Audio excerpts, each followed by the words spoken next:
Operation વગર તમને અત્યારે સાવ સારું થઈ ગયું છે. હા, જે પહેલા દુખાવો થતો, જે હાલી નહોતા બેઠી નહોતી, એમાં સંપૂર્ણ રાહત થઈ ગઈ. રાહત થઈ ગઈ છે. દુખાવામાં દુખાવો તો છે જ નહીં, એવું કહો તો ચાલે.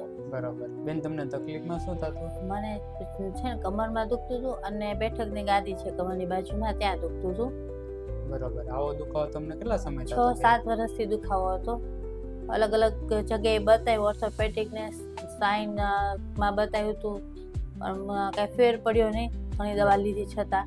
ટૂંકમાં 6-7 વર્ષથી તમે હેરાન થતા ને આવો દુખાવો થતો. હા, દુખાવાની હિસાબે તમને તકલીફમાં શું થતું? એમ જે રોજિંદા જીવનમાં તમને વાંકું ન વળી શકાય, બેસી ન શકાય, પલાઠી ન વાળી શકાય, પગ લાંબો ટૂંકો ન થઈ શકે, ચાલવામાં તકલીફ પડતી. બરોબર. બધા ડોક્ટરને બતાવતા, ડોક્ટર શું કહેતા તમને? મટી જશે, અને એવું કહેતા હતા કે 4 નંબર અને 5 નંબરની જે ગાદી છે ને એના પર સોજો છે, એટલે તમારે સર્જરી કરાવવી પડશે. બરોબર. બધા સર્જરી એટલે ઓપરેશન? હા, ઓપરેશન નું કહેતા હતા. બરોબર.